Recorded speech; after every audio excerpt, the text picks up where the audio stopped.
to that? How is it supported?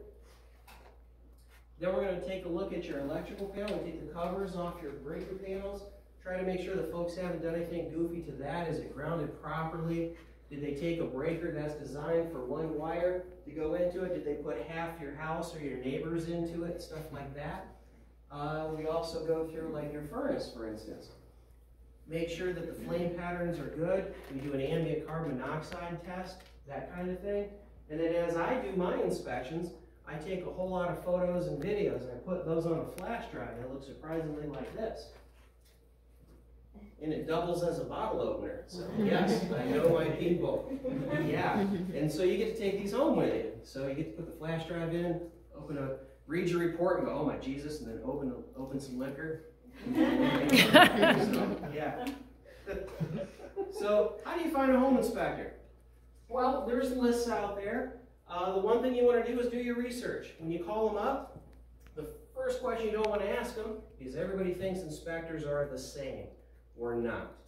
There's various levels of experience, thoroughness, what do you get for your money, all kinds of stuff. For instance, you know, so you'll get a list, and what you don't want to do is just call them up and go, what do you charge? Well, we don't know. We don't know where we're going or what we're looking at.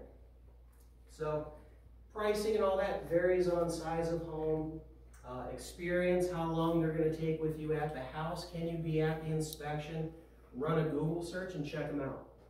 When you call them up, when you call up him or her, because there's a lot of women in home inspections now, did you know that, especially where you're going?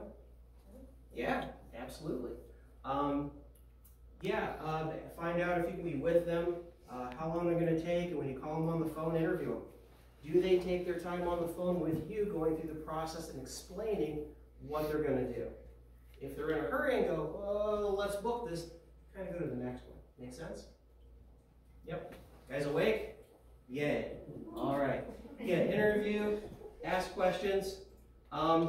It's common for people to either be at the inspection or they are there towards the latter half of the inspection, an hour or something like that. Try and give them some time so that you can go through the home thoroughly. Like we go through all the photos, videos, video explanations, all kinds of things.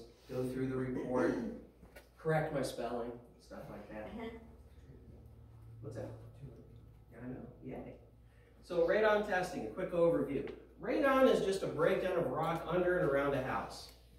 Homes naturally suck stuff into them, and wind blows up against them, pulls it in, and what we do is we put a radon monitor in the home. We use this tracks barometric pressure, relative humidity, and things like that.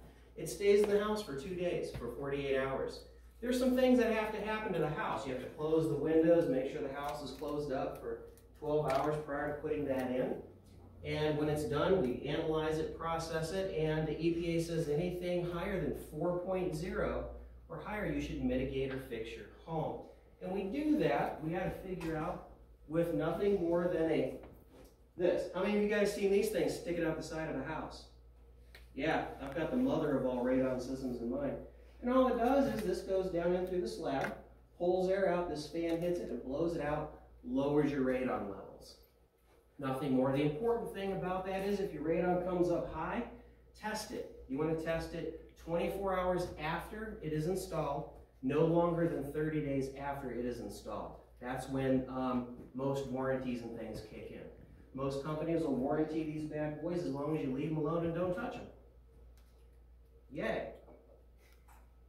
So we're going to save the, I don't know, are we at the questions part for everybody? Got one more, right? Yep. Okay. So this is my contact information. If you have any questions, reach out to me. On your way out, I have shameless self-promotion. Take a flash drive. And because I know my customers, here's a beer koozie. Yeah. So you can keep your beverages cold. That's a piece of equipment I use called a crawl bot. It goes underneath houses and takes videos and all kinds of stuff. Later on, if you guys are bored, we can fire that bad boy up, drive around, take crawlies, and all kinds of happiness that goes with it.